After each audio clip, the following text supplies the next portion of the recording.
Dis-nous, quand cela arrivera-t-il et quel sera le signe de ton avènement et de la fin du monde?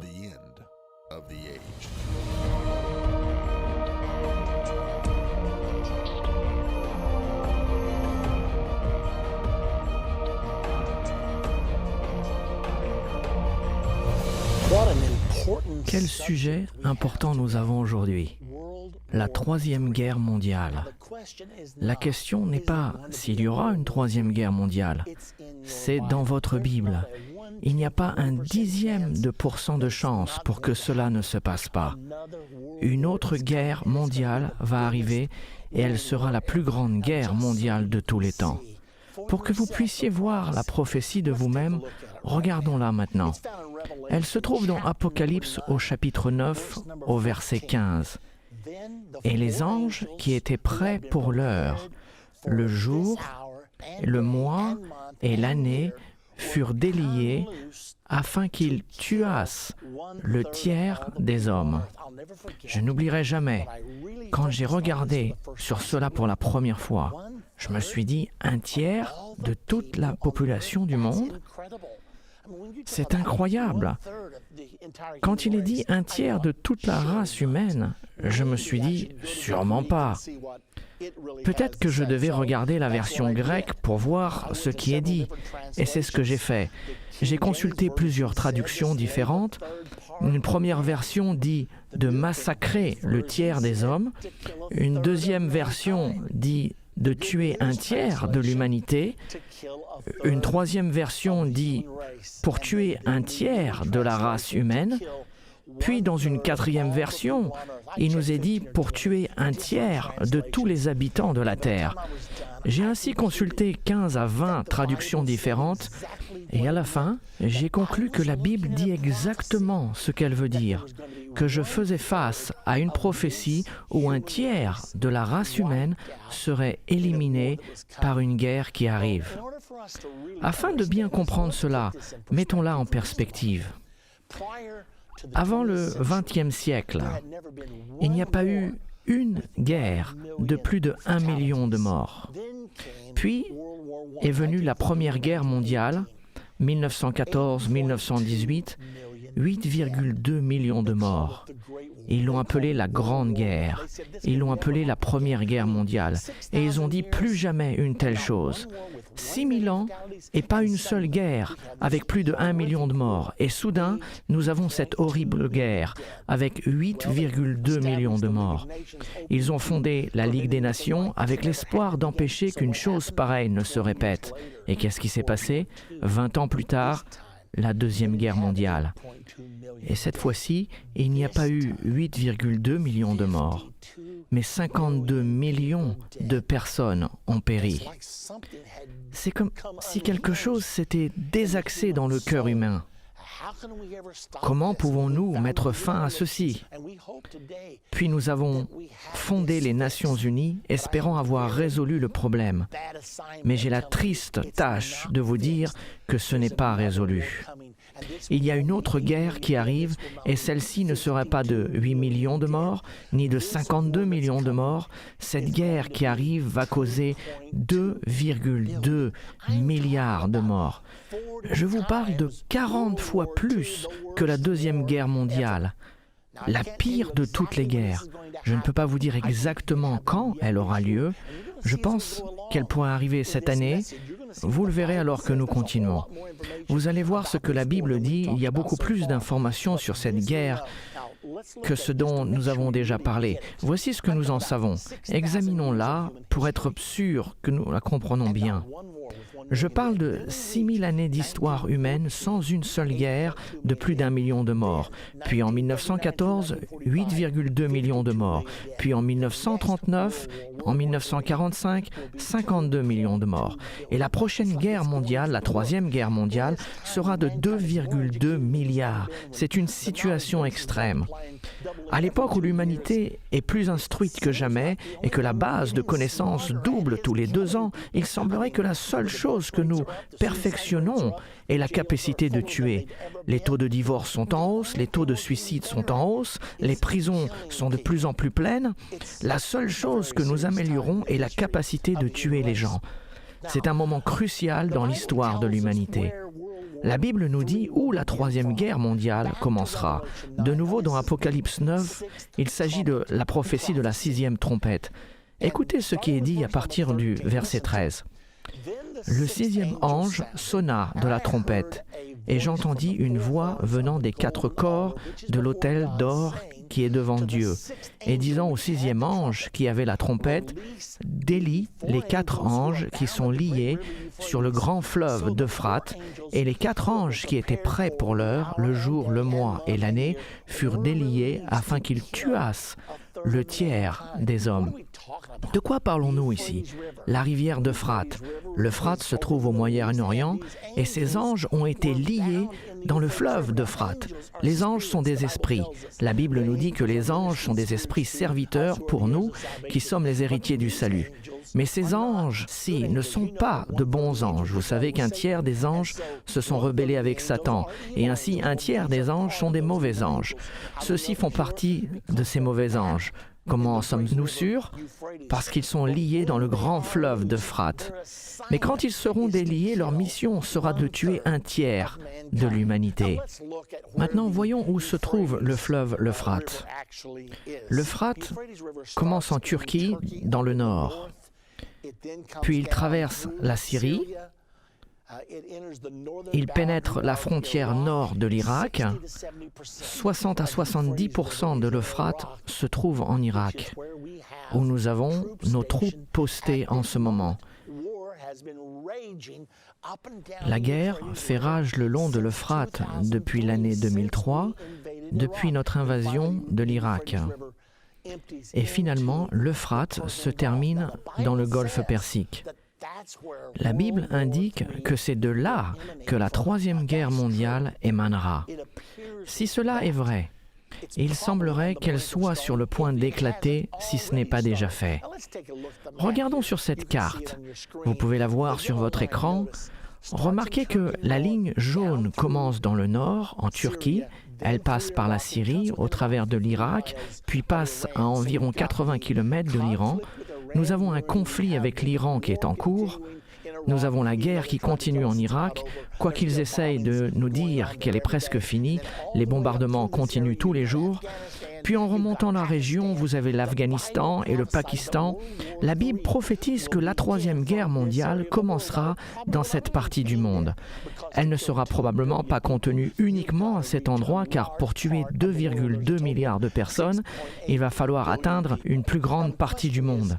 La population mondiale est de 6,8 milliards de personnes actuellement. La question est donc, qui participera à cette guerre? Nous savons que Mao Tse-tung, le défunt dirigeant de la Chine, s'était vanté dans son journal qu'il pourrait organiser une armée de 200 millions. Le verset 16 de cette prophétie dit le nombre des cavaliers de l'armée était de 200 millions. Et j'en entendis le nombre. C'est plutôt incroyable que cet homme irreligieux et athée ait cité le même chiffre qui se trouve dans le verset 16 du 9e chapitre du livre de l'Apocalypse. Il dit, nous pouvons mettre en place 200 millions de soldats. La Bible dit qu'il s'agit du nombre des cavaliers. Cela signifie-t-il que la Chine fera partie de cette guerre? C'est fortement probable, mais on ne peut pas en être certain, car il existe au moins 2 autres entités sur Terre en ce moment qui sont capables de mettre en place 200 millions de soldats. Nous savons que le monde islamique a une population de 1,5 milliard. La population de la Chine est de 1,3 milliard. Ainsi, si le monde islamique s'unissait et commençait à combattre, il pourrait former une armée de 200 millions. L'Inde compte environ 1,1 milliard d'habitants et pourrait donc mettre autant de soldats sur les champs de bataille. Or, l'Inde ne semble pas être aussi impliquée dans les affaires du monde que les islamistes ou que même la Chine. Nous ne pouvons pas ignorer l'islam, car la Bible nous dit que cette guerre émanera de l'Euphrate. Et chaque centimètre de ce fleuve est sous le contrôle des nations islamiques en ce moment même. Donc, qui pourrait être engagé dans cette guerre ? Les États-Unis sont presque sûrs d'y être impliqués, puisque nous avons aujourd'hui 145 000 soldats combattants sur toute la longueur de l'Euphrate. En plus, les États-Unis d'Amérique possèdent la capacité nucléaire pour tuer 2,2 milliards de personnes. Il faut beaucoup d'armement pour tuer 2,2 milliards de personnes. Imaginez-vous, la plus grande guerre que nous avons déjà eue sur cette planète a tué 52 millions. Il s'agit donc de 40 fois plus que la Deuxième Guerre mondiale. Elle sera définitivement nucléaire, j'en ai aucun doute. La chose suivante que nous aimerions savoir est quand est-ce que la Troisième Guerre mondiale aura-t-elle lieu ? Avons-nous une idée ?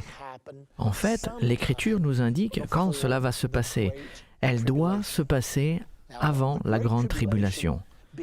La Grande Tribulation commencera 3 ans et demi avant la bataille d'Armageddon et la deuxième venue de Jésus-Christ. Je sais qu'un grand nombre de personnes disent « Je pensais que la Grande Tribulation était 7 ans avant la bataille d'Armageddon », mais c'est une erreur. Permettez-moi de vous donner les Écritures car certains d'entre vous peuvent être intéressés, surtout si toute votre vie vous avez cru que la Grande Tribulation durerait 7 ans. Laissez-moi vous donner les Écritures qui nous disent explicitement que la grande tribulation durera 3 ans et demi. Si vous voulez une tribulation de 7 ans, eh bien je pense que vous pouvez l'avoir, mais la Bible enseigne que sa durée est de 3 ans et demi, et ce sera suffisamment long. Daniel 7, 25. La petite corne, l'Antichrist, fait la guerre contre les saints pendant un temps, des temps et la moitié d'un temps. Un temps signifie 1 an, des temps signifie 2 ans et la moitié d'un temps signifie la moitié d'un an. Comment je le sais ? Parce qu'une prophétie dit exactement la même chose, seulement elle décrit les temps d'une autre manière. Apocalypse 13 au verset 5 nous parle au sujet de l'Antichrist. Et le pouvoir fut donné à la bête pour agir pendant 42 mois. Et il lui fut donné de faire la guerre aux saints et de les vaincre. Ainsi, dans Daniel 7, 25, il est dit un temps, des temps et la moitié d'un temps. Dans Apocalypse 13, 5, il est dit 42 mois. Dans Apocalypse 12, 6, il est dit que le dragon fait la guerre contre la femme, Israël, pendant 1260 jours. Divisons-les, 1260 jours est égal à 3 ans et demi. Chaque fois que nous voyons une période de temps attribuée à la grande tribulation, cela correspond toujours à 3 ans et demi. Même Jésus a parlé de l'abomination de la désolation. Il a dit, lorsque vous verrez l'abomination de la désolation dont a parlé le prophète Daniel, alors que ceux qui seront en Judée fuient. C'est alors la détresse sera si grande qu'il n'y a point eu de pareil depuis le commencement du monde jusqu'à présent. Jésus a donc dit que la grande tribulation commencerait à l'abomination de la désolation. Daniel 9, 27 nous dit que l'abomination de la désolation arriverait à la moitié de cette période des 7 dernières années. Ainsi, à chaque endroit où nous voyons la durée de la grande tribulation, il est dit 3 ans et demi. Toutefois, il y a une période de 7 ans, mais la première moitié de ces 7 ans ne correspond pas du tout à la tribulation. Il s'agit plutôt de la préparation avant les derniers 3 ans et demi appelés la grande tribulation. Cependant, comment savons-nous que cette guerre doit arriver avant que la grande tribulation commence ? Nous le savons car la prophétie de la guerre de la 6e trompette est donnée dans Apocalypse chapitre 9 au verset 13 et 20. Plus loin dans Apocalypse 10, il nous parle du début de la grande tribulation. Regardons là maintenant. Regardons dans Apocalypse au chapitre 10, versets 1 à 2 Je vis un autre ange puissant qui descendait du ciel, enveloppé d'une nuée. Au-dessus de sa tête était l'arc-en-ciel, et son visage était comme le soleil, et ses pieds comme des colonnes de feu. Il tenait dans sa main un petit livre ouvert. Il posa son pied droit sur la mer et son pied gauche sur la terre.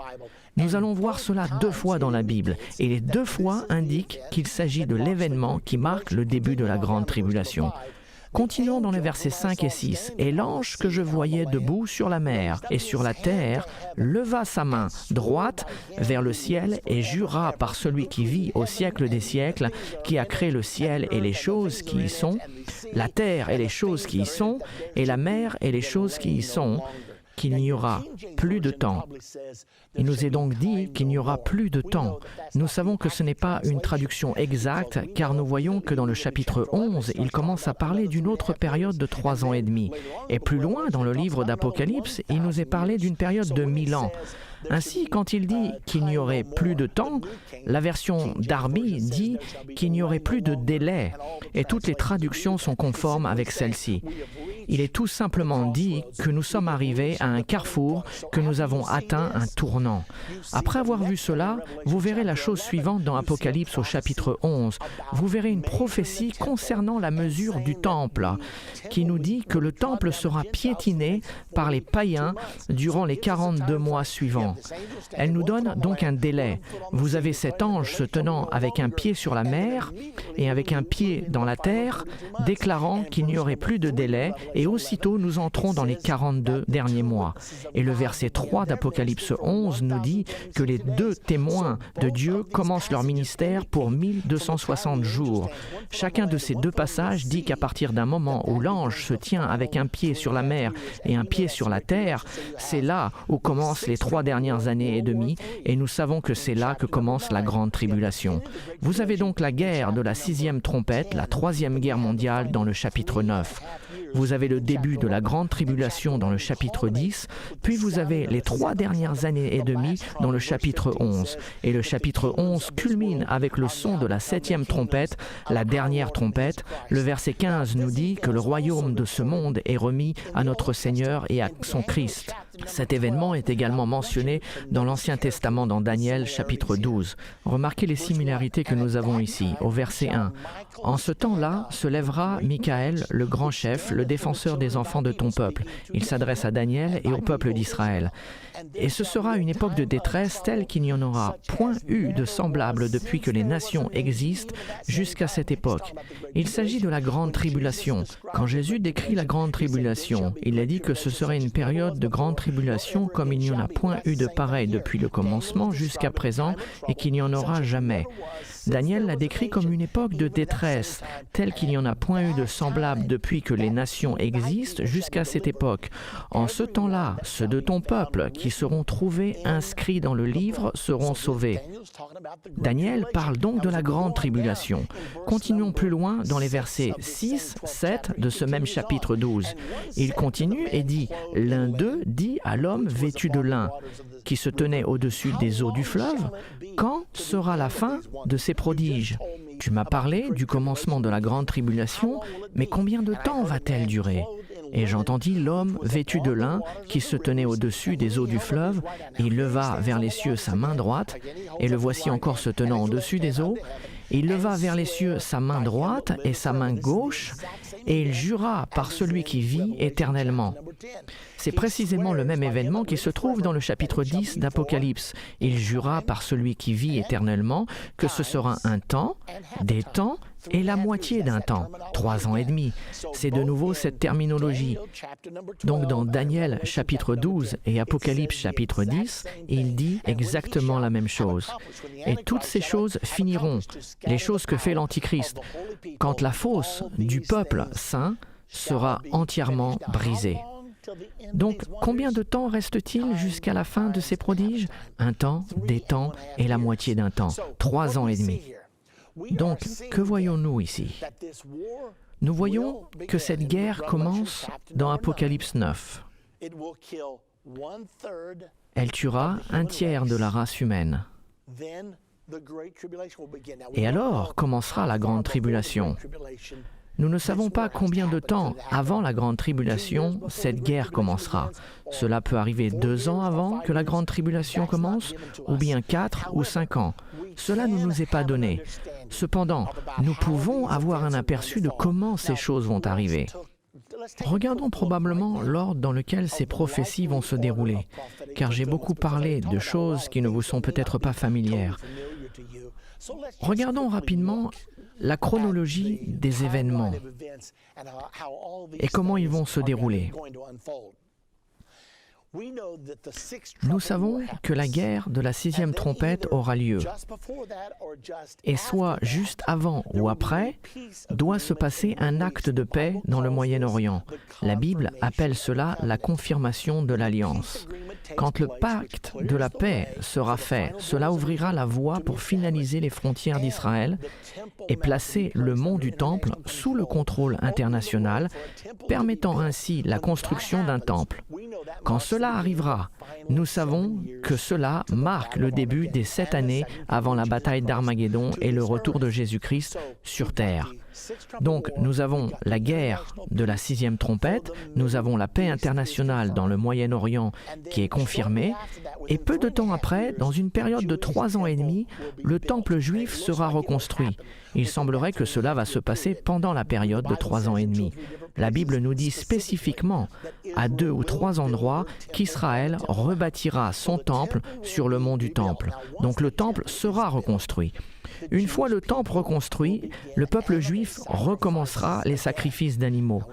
Et quand ils commenceront ces sacrifices, ce ne sera pas bien vu par les activistes pour les droits des animaux ainsi que tous ceux qui y sont opposés. Il y aura donc une multitude de problèmes qui vont surgir de ces événements qui se passeront en Israël. Je ne vous dis pas que ces choses vont peut-être arriver.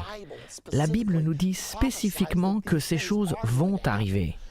Ainsi, les sacrifices seront institués et à cause des protestations, la Bible nous enseigne que l'Antichrist fera arrêter les sacrifices et l'ablation. Il fera cesser le sacrifice quotidien. Ceci est prophétisé au moins 3 fois dans votre Bible. Puis non seulement il fera cesser le sacrifice, mais il imposera son autorité sur le mont du Temple. À ce moment, le mont du Temple sera placé sous le contrôle international, ce qui est déjà proposé par le gouvernement des États-Unis aujourd'hui. Ils ont déjà déclaré la solution pour résoudre le conflit du contrôle de Jérusalem et du contrôle du mont du Temple et de les placer sous le contrôle international. Et c'est apparemment ce qui va se passer, car au milieu de tout ce chaos et du conflit, la Bible nous dit que l'Antichrist se tiendra sur le mont du Temple et proclamera « Je suis au contrôle ici, je suis l'ultime autorité ici ». La Bible a un nom spécial pour cet événement appelé l'abomination de la désolation, car le Dieu Tout-Puissant a dit qu'il placerait son nom à Jérusalem et sur le mont du Temple. Et quand l'Antichrist se tiendra là, usurpant la place de Christ, et quand Satan s'introduira à la place du Dieu Tout-Puissant, la Bible appelle cet événement à plusieurs reprises l'abomination de la désolation. Et la Bible dit que l'abomination de la désolation est le moment où l'Antichrist sera révélé, mais pas au monde entier. La plupart du monde ne saura pas qu'il est l'Antichrist. Mais pour ceux qui marchent avec Dieu, qui comprennent la prophétie biblique, ils le sauront. Voilà votre Antichrist. C'est le dirigeant mondial qui va perpétrer la grande tribulation dans ce monde. Quand l'abomination de la désolation prendra place, souvenez-vous de ce que Jésus a dit. Lorsque vous verrez l'abomination de la désolation, la détresse sera si grande qu'il n'y en a point eu de pareil depuis le commencement du monde et qu'il n'y en aura jamais. Quand la grande tribulation commencera, c'est à ce moment-là que la marque de la bête sera instituée. C'est là que chaque personne sur terre sera forcée de prêter serment à l'Antichrist et à son gouvernement mondial. C'est alors que tout le monde sera obligé d'avoir une marque ou un numéro afin de pouvoir acheter ou vendre. Et cela va durer pendant 3 ans et demi, la période de la grande tribulation du règne de l'Antichrist. Souvenez-vous, Apocalypse 13, 5, le pouvoir fut donné à la bête pour continuer 42 mois et tout culminera finalement à la bataille d'Armageddon. Nous avons fait ici une vue d'ensemble des prophéties et comment elles s'assemblent toutes. Dans notre prochaine partie de la Troisième Guerre mondiale, nous découvrirons qui participera. Je suis intéressé par cela. Et à quoi ressemblera le monde après qu'un tiers de l'humanité aura été détruit? Quand 2,2 milliards seront morts, on devra les enterrer avec des bulldozers. Et après cela, que se passera-t-il? Nous saurons également quelles nations feront partie du gouvernement mondial de l'Antichrist, car la Bible nous le révèle. Et dans la prochaine partie de la Troisième Guerre mondiale, vous le verrez clairement dans votre Bible. Elle nous montrera quelles nations vont participer au système du gouvernement mondial. Ce qui est peut-être même plus important, c'est que nous allons apprendre ce qui va se passer avec les États-Unis d'Amérique et ce qui va se passer avec la nation d'Israël. À quoi ressemblera le règne de l'Antichrist? Sera-t-il si puissant que quiconque lèvera sa main contre lui sera détruit? Comment cela va-t-il vous affecter? Comment cela va-t-il m'affecter? Tout cela nous est révélé dans la deuxième partie de cette incroyable prophétie. Je parle de la Troisième Guerre mondiale. Arrive-t-elle? Absolument. Peut-on l'empêcher? En aucun cas. Elle est prophétisée dans votre Bible. Donc, que devons-nous faire? Nous allons aussi en parler, car il est important pour vous et moi de savoir exactement ce que nous devons faire. Ce sont des informations cruciales pour nous tous. Donc, quoi que vous fassiez, ne manquez pas la prochaine partie de la Troisième Guerre mondiale. Dans cette partie de la Troisième Guerre mondiale, nous allons découvrir à quoi ressemblera le monde lorsqu'un tiers de l'humanité, soit 2,2 milliards de personnes, aura été tué. Nous allons également découvrir ce qui arrivera aux États-Unis et à la nation d'Israël après cette guerre. Nous allons aussi apprendre qui seront les principaux membres du gouvernement de l'Antichrist. Cette leçon sera donc incroyablement importante. Afin de pouvoir continuer plus loin, révisons rapidement ce que nous avons étudié dans la partie précédente au sujet de l'ordre des événements de la fin des temps. Nous allons les survoler rapidement. Nous savons que la guerre de la 6e trompette va arriver à cette période. La paix internationale dans le Moyen-Orient sera confirmée. Le temple juif sera reconstruit sur le mont du Temple, près du dôme du rocher. Le mont du Temple sera partagé. Les sacrifices de ce nouveau temple juif seront institués. Puis les sacrifices seront arrêtés par l'Antichrist. Il se tiendra sur le mont du Temple, proclamant « Je suis l'autorité suprême ici ». La Bible nous dit qu'il s'élèvera lui-même au-dessus de tout ce qui est appelé Dieu ou qui est adoré. Et c'est ça qui sera appelé l'abomination de la désolation. La Bible dit également que ce sera la révélation de l'Antichrist. C'est de cette façon que ceux qui comprennent les prophéties seront sûrs que c'est lui. C'est ainsi le début des 3 dernières années et demie appelées la Grande Tribulation. C'est pendant ces 3 dernières années et demie que la marque de la bête sera instituée. Il s'agira d'une marque ou d'un numéro que chacun sera forcé d'accepter. Sinon, ils ne pourront ni acheter ni vendre, ce qui signifie qu'ils ne pourront probablement pas travailler. Il leur sera impossible de participer à l'économie et ils devront prêter serment à ce gouvernement mondial ainsi que son dirigeant, l'Antichrist, afin de pouvoir obtenir la marque ou le numéro. Ce sera donc le système du contrôle absolu. À la fin des 3 ans et demi, le système du gouvernement mondial s'efforcera d'envahir la nation d'Israël, déclenchant ainsi la bataille d'Armageddon. Naturellement, c'est à Armageddon que Jésus reviendra sur terre pour combattre les armées du gouvernement mondial, les anéantir et établir son royaume, un royaume qui ne passera jamais et qui ne sera jamais détruit. J'aimerais vous parler au sujet de quelque chose qui est très important. Nous voulons savoir si la Troisième Guerre mondiale aura lieu avant ou après le pacte de paix dans le Moyen-Orient. Nous savons que la Bible nous donne une prophétie avec une date et que cette prophétie sera la confirmation de l'alliance d'Abraham qui dit qu'il y aura un accord pour la paix entre la communauté internationale et Israël, probablement avec la participation des Palestiniens. Et quand ceci sera conclu, le mont du Temple sera sous un accord de partage sous le contrôle international. Et quand cet accord sera conclu, la Bible nous dit qu'il y restera 7 ans avant la bataille d'Armageddon. Donc la grande question est, cette guerre qui va tuer un tiers de l'humanité, la troisième guerre mondiale, aurait-elle lieu avant ou après l'accord de paix? Je pense que la guerre arrivera avant, car j'ai du mal à croire que nous allons voir 2,2 milliards de personnes massacrées en même temps que la signature d'un pacte de paix ainsi que la reconstruction du troisième temple en Israël. Pour cette raison, je me dis que cette guerre éclatera juste avant que toutes ces choses aient lieu. Et à la suite de cette guerre, il y aura un grand cri de détresse. Pouvez-vous imaginer 2,2 milliards de morts, ce qui produira un tel cri pour la paix sur terre que l'on instaurera la paix dans le Moyen-Orient. Je peux entendre les dirigeants du monde dire « Peu importe ce que vous dites, nous en avons assez de cette aberration, nous allons détruire la terre entière si jamais cela se reproduit. » Il nous faut donc faire la paix. Quand soudainement, l'Antichrist viendra au pouvoir par le biais des 2,2 milliards de morts, il sera l'homme avec les réponses. Il prendra le pouvoir et la plupart du monde pensera que c'est une bonne chose. Quelle sera la cause de cette guerre? Pourrait-elle être une autre attaque terroriste sur les États-Unis? Peut-être que cela déclenchera la guerre. Nous savons que les rumeurs courent en ce moment qu'Israël pourrait attaquer l'Iran. L'Iran est engagé dans le développement de la technologie nucléaire. Israël sait qu'une seule bombe détruirait leur nation et le président de l'Iran l'a dit à plusieurs reprises qu'Israël serait effacé de la carte. Israël doit penser, devrions-nous attaquer ou pas? Certaines personnes disent que les États-Unis devraient le faire pour Israël. La communauté internationale semble incapable, impuissante de faire quoi que ce soit. Il y a eu une citation publiée dans le Jerusalem Post du 30 août 2008. C'était une déclaration faite par le général en chef du personnel de l'Iran.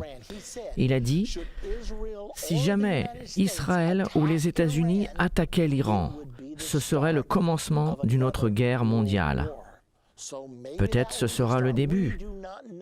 Nous ne savons pas exactement ce qui déclenchera cette troisième guerre mondiale, mais elle va arriver. Un nombre d'historiens célèbres disent que nous sommes déjà dans cette guerre. Monsieur James Woolsey, directeur de la CIA sous l'administration du président Clinton, croit que la troisième guerre mondiale a commencé le 11 septembre avec l'attaque des tours jumelles. Thomas Friedman, le célèbre chroniqueur du New York Times, pense la même chose. Newt Gingrich, ancien président de la Chambre des représentants, a dit que la troisième guerre mondiale a commencé le 11 septembre. Et ils ne disent pas au monde ce qui se passe vraiment, parce que cela a déclenché la guerre contre le terrorisme. Quand cela s'arrêtera-t-il? Nous découvrons que plus nous combattons le terrorisme, plus il y a du terrorisme. Le président Bush a déclaré que ce pourrait être une guerre de 30 ans. C'est comme s'ils savent ce qu'ils sont en train de faire. Et finalement, le président Bush a dit le 6 mai 2006, la révolte des passagers du vol 93 a été la première contre-attaque de la Troisième Guerre mondiale. Donc même le président George W. Bush a déclaré que la Troisième Guerre mondiale a réellement commencé le 11 septembre. Le conflit qui sera déclenché quand son temps arrivera, il engloutira le monde entier. C'est une certitude. On ne peut pas tuer 2,2 milliards d'êtres humains sans que ce soit une guerre nucléaire. Appuyer sur les boutons nucléaires est le seul moyen de tuer autant de monde. Les missiles nucléaires vont voler. La question suivante est comment la guerre va-t-elle se terminer? Combien de temps va-t-elle durer? Je ne sais pas. Une fois que les missiles nucléaires vont être lancés, des nations entières seront anéanties. Je vous parle de la possibilité qu'une nation comme la Chine soit complètement détruite. Après tout, la Chine représente une réelle menace pour les États-Unis. Beaucoup de gens pensent que notre étoile est en déclin et que celle de la Chine se lève. Or, il y a un grand nombre de gens en Amérique qui ne veulent pas l'entendre. Nous n'aimons pas l'idée d'une dictature marxiste en tant que la force la plus puissante sur Terre qui restructurerait l'image du monde. Pourrions-nous donc, sous une provocation quelconque, commencer à appuyer sur ces boutons et éliminer la Chine? Après tout, nous leur devons 1,7 trillion de dollars. Ils ont menacé de nous mettre en faillite. Mais si nous éliminons la nation entière, combien lui devons-nous? On ne doit plus rien à personne. Tout est effacé. Devons-nous penser de cette façon? Certainement pas. C'est horrible de penser comme cela.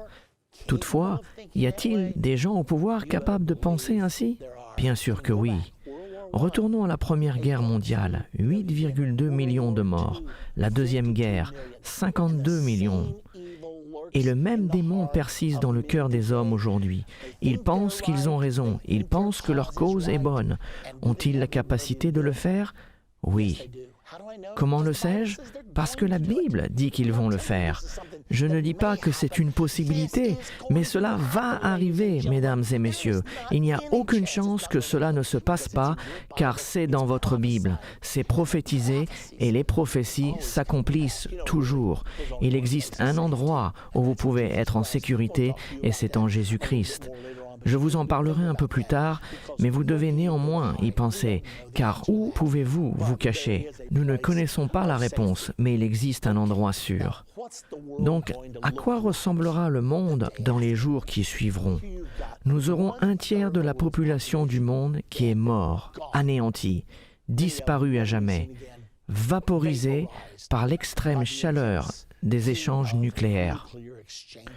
D'autres mourront d'une mort lente et agonisante due aux radiations nucléaires. Tout sera bouleversé. Personne ne saura où se tourner. Les structures du monde seront secouées et les États-Unis seront pointés du doigt comme responsables de la plupart des morts. À quoi ressemblera donc le monde? Croyez-le ou pas, il existe une prophétie dans la Bible qui nous le dit. C'est dans le chapitre 13 d'Apocalypse. Nous lisons au sujet du gouvernement mondial et ce passage nous parle de 3 ans et demi avant Armageddon, ce qui situe le passage après la guerre. Cette guerre doit être finie avant que la grande tribulation commence. Et la grande tribulation commence 3 ans et demi avant Armageddon. Cette écriture est 3 ans et demi avant Armageddon. Regardons-la. Il s'agit d'Apocalypse au chapitre 13, au verset 1. C'est une prophétie au sujet du gouvernement mondial, de l'Antichrist et sur l'Antichrist lui-même. Et il se tint sur le sable de la mer, puis je vis monter de la mer une bête qui avait 10 cornes et 7 têtes. Et sur ses cornes 10 diadèmes, et sur ses têtes des noms de blasphème. La bête que je vis était semblable à un léopard. Ses pieds étaient comme ceux d'un ours, sa gueule comme une gueule de lion. Le dragon, ça c'est Satan, lui donna sa puissance et son trône et une grande autorité. Et je vis l'une de ses têtes comme blessée à mort, mais sa blessure mortelle fut guérie, et toute la terre était dans l'admiration derrière la bête. Le monde entier va suivre cette bête. Qu'est-ce que cela signifie?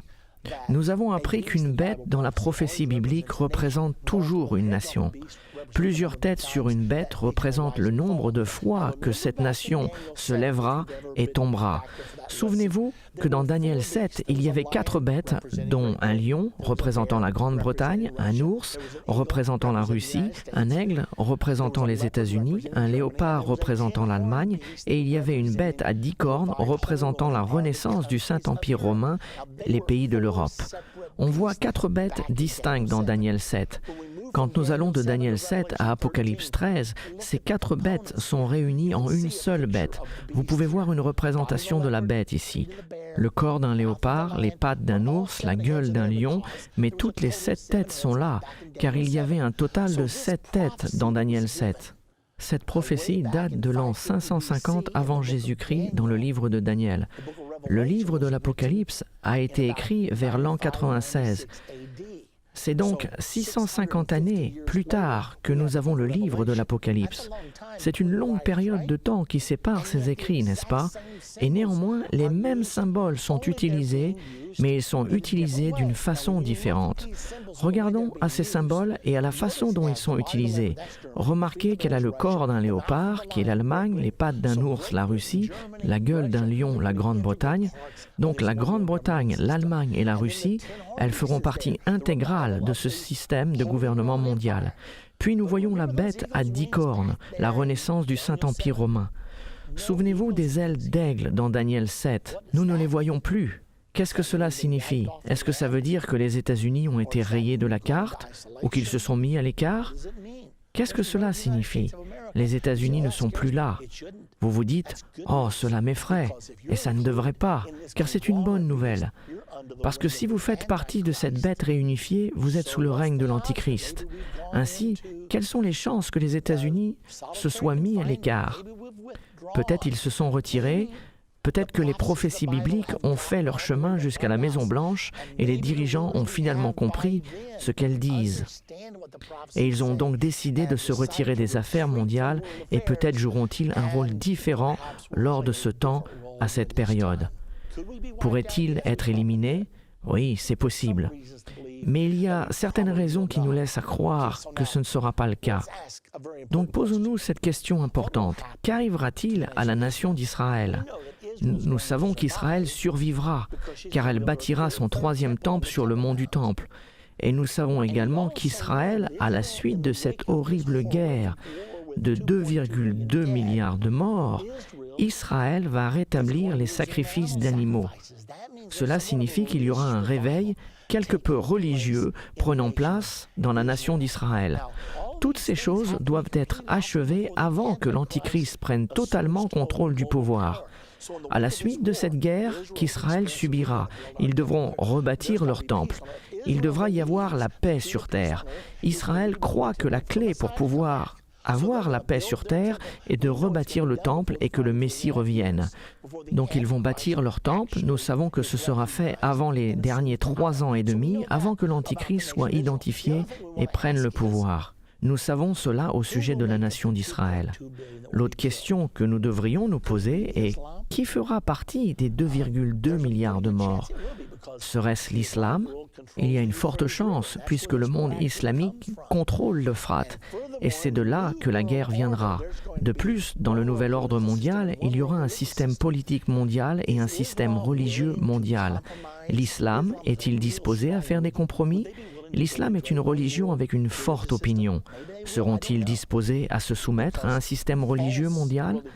Peut-être qu'ils le seront, je ne sais pas. Parce que la fausse religion, et l'islam est une fausse religion, est toujours prête à faire des compromis. Ils n'adhèrent pas à la vérité, ils suivent tout ce qui leur convient et qui est le mieux pour eux. Cependant, d'après mes recherches sur l'islam, j'ai le pressentiment qu'ils n'accepteront jamais de se mélanger totalement. Par conséquent, il est possible que l'islam soit en grande partie éliminé. Nous avons 2,2 milliards de morts. Qu'en est-il de la Chine? La Chine n'est pas dépeinte dans les prophéties bibliques. Le dragon dans Apocalypse 13 fait particulièrement allusion à Satan, qui donne le pouvoir au gouvernement mondial. Qu'en est-il d'Apocalypse 16? En regardant la prophétie d'Armageddon, beaucoup de gens pensent que le fleuve de l'Euphrate s'asséchera et que les rois de l'Est viendront faire la guerre contre Israël et qu'il s'agit peut-être de la Chine. Mais on ne parle pas de la Chine, car ces rois sont nommés spécifiquement dans le chapitre 38 d'Ézéchiel. Ils viendront de l'Est en traversant l'Euphrate et ils y sont nommés. Nous y voyons Melchek, qui est le nom d'origine pour Moscou. En Russie, nous voyons également l'Iran, la Perse, la Libye et l'Éthiopie. Donc c'est une coalition des nations sous la bannière de l'ONU qui descendra contre Israël. Mais on ne mentionne pas la Chine. Quelles sont donc les chances pour que la Chine soit anéantie? Je pense qu'elles sont relativement importantes, car la Chine compte 1,3 milliard de personnes. Même si la Chine est anéantie, il reste 900 millions qui doivent mourir pour qu'un tiers de la population du monde soit détruit. Que se passera-t-il après cette guerre? Nous savons que le centre du pouvoir sera dirigé vers l'Europe, car nous avons vu la bête. Elle a le corps d'un léopard, l'Allemagne, les pattes d'un ours, la Russie, la gueule d'un lion, la Grande-Bretagne. Elle a le royaume à 10 cornes qui est constitué de l'Europe, la renaissance du Saint-Empire romain. Ainsi, le centre du pouvoir mondial va basculer vers les Nations Unies et l'euro. De plus, cet accord de paix sera vite conclu, et ainsi le monde pensera enfin la paix. Avec cette horrible catastrophe viendra une ferveur religieuse plus ardente. La Bible enseigne qu'un très puissant dirigeant religieux surgira et il formera une alliance avec l'Antichrist lui-même. La Bible appelle ce dirigeant religieux le faux prophète et il dirigera la plus grande partie de la chrétienté. La Bible est très claire sur la chrétienté apostate. Je parle des chrétiens qui disent « Oh, la doctrine, c'est pas si important, peu importe vraiment en quoi vous croyez ». Il leur sera facile de se joindre au catholicisme romain. Et la plupart des chrétiens seront de nouveau unis et suivront la direction du catholicisme romain vers cette alliance avec ce dirigeant mondial, l'Antichrist. Et il y aura une religion universelle et un régime politique mondial fonctionnant ensemble. Et l'islam devra probablement se compromettre pour s'y joindre. Sinon, elle sera détruite pendant cette guerre. Nous savons aussi que cette guerre, sans aucun doute, va préparer le terrain pour permettre à l'Antichrist de venir au pouvoir. La politique et la religion formeront leur alliance qui est très clairement décrite dans le chapitre 13 d'Apocalypse. L'Église catholique romaine sera la plus puissante religion sur terre et les protestants vont coopérer avec elle. Ils vont tous retourner vers cette religion de commodité et de ferveur religieuse. Ces différences seront décrites comme la cause de la guerre et quiconque ne deviendra pas membre de cette religion universelle sera considéré comme un terroriste religieux ou extrémiste religieux. La Bible dit « ils seront persécutés en son nom ». Donc ceux qui diront « non, vous devez être chrétien afin d'être sauvés » feront partie du groupe persécuté que l'on évite, même si la Bible enseigne cela. Jésus a dit « car si vous ne croyez pas que je suis le Messie, vous mourrez dans vos péchés ». Cependant, la Bible déclare que nous ne devons pas être disposés à faire des compromis et dire « toutes les religions sont bien, les musulmans sont bien, les juifs sont bien, les bouddhistes sont bien ». Si c'est bon pour vous, c'est bon pour moi. C'est ce genre de pensée. Si vous n'êtes pas disposé à accepter cela, vous ferez partie de ce groupe persécuté et une religion universelle sera donc imposée. Ils en parlent déjà. Déjà, si vous essayez d'évangéliser des gens dans certains pays européens aujourd'hui, vous risquez de faire de la prison, car ils disent que l'on ne peut plus tolérer un conflit religieux. Nous devons avoir une croyance universelle et cela va devenir le système de croyance du gouvernement mondial et de la religion universelle du nouvel ordre mondial. Et alors, la marque de la bête sera instaurée, la marque de la bête sera imposée sur l'humanité afin qu'elle obéisse au décret de l'Antichrist. Maintenant, que va-t-il se passer en Amérique ? Nous revoyons l'aigle qu'une seule autre fois dans les Écritures. Dans Apocalypse 12 au verset 13, la Bible dit que l'Antichrist va faire la guerre contre la femme, Israël. Elle a 12 étoiles au-dessus de sa tête. Et quand cela va se passer, c'est dans le verset 14, « Et les 2 ailes du grand aigle furent données à la femme, afin qu'elle s'envolât au désert vers son lieu. » Où est le lieu d'Israël ? C'est la terre promise. C'est la terre qui a été promise à Abraham, et nous savons qu'Israël restera là en sécurité jusqu'à la bataille d'Armageddon. L'Antichrist envahira Israël, car elle ne sera pas encore soumise à son autorité. Et qui est donc le seul allié d'Israël ? L'aigle. Nous avons utilisé notre pouvoir de veto aux Nations Unies pour protéger Israël ces 60 dernières années. Il semblerait que la raison pour laquelle les ailes d'aigle ne sont pas dans le système du gouvernement mondial est que nous nous sommes retirés. Israël ne sera pas envahi par l'Antichrist. Si nous ne sommes pas éliminés, il semblerait que les États-Unis ne vont pas jouer un rôle principal dans ce gouvernement mondial. Vous vous dites, c'est terrible. Non, c'est pas terrible, c'est merveilleux. Nous ne devons pas vouloir faire partie de ce gouvernement mondial. Est-ce possible que l'Amérique fasse partie de l'opposition à l'Antichrist ? Beaucoup de gens disent le monde entier suivra l'Antichrist, et dans l'ensemble c'est vrai.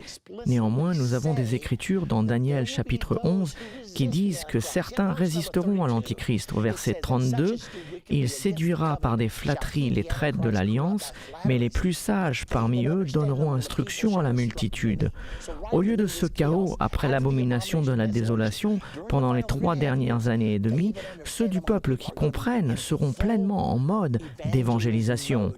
Daniel 11:33, il en est qui succomberont dans un temps à l'épée et à la flamme, à la captivité et au pillage. Il y aura des gens qui mourront. Il y a toujours eu des gens qui meurent. 11 des 12 premiers apôtres ont été tués pour le nom de Jésus, car ils ne voulaient pas arrêter de prêcher.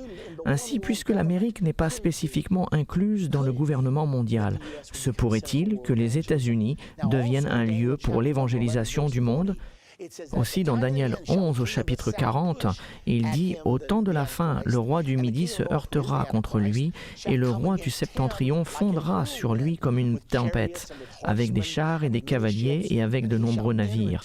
Il s'avancera dans les terres, il se répandra comme un torrent et débordera. Il s'agit probablement de la Cisjordanie de Judée, qui sera sous le contrôle des Palestiniens, et plusieurs succomberont, mais Édom, Moab et les principaux des enfants d'Ammon seront délivrés de sa main. Édom est au sud de la Jordanie, les monts du Moab dans la Jordanie centrale et Ammon est à Amman en Jordanie. La Jordanie et Israël ne seront jamais occupés par l'Antichrist, autrement l'Antichrist n'aurait pas à envahir Israël dans la bataille d'Armageddon. L'Amérique pourrait-elle aussi y échapper? Nous ne connaissons pas la réponse. Tout ce que nous savons, c'est qu'au verset 44 du chapitre 11, il est dit « Des nouvelles de l'Orient et du Septentrion viendront l'effrayer, et il partira avec une grande fureur pour détruire et exterminer des multitudes. L'Antichrist rencontrera de l'opposition sur le plan national durant les 3 dernières années et demie. Pour ma part, j'espère qu'il s'agira des États-Unis. Puis il arrivera à la fin sans que personne lui soit en aide. La 3e guerre mondiale, elle va arriver. 1/3 de l'humanité va mourir. Donc où serons-nous en sécurité? Il n'existe qu'un endroit. Le nom de l'Éternel est une tour forte. Les justes s'y réfugient et se trouvent en sécurité. La Bible dit, si un homme ne naît de nouveau, il ne peut voir le royaume de Dieu. Votre seul espoir, mon seul espoir, c'est de savoir où nous nous tenons par rapport à Jésus-Christ, et c'est cela que je veux dire à chacun d'entre vous. Ne jouez pas à la roulette russe avec votre âme. Étudiez la parole de Dieu, inscrivez-vous à des études bibliques, découvrez ce qui se passe, parcourez comprendre la fin de l'ère, étudiez les prophéties, car elles vont se réaliser. 1/3 de ce monde est sur le point de disparaître. Mais peu importe que cela arrive ou pas, si vous êtes prêts, vous avez la vie éternelle d'une manière ou d'une autre.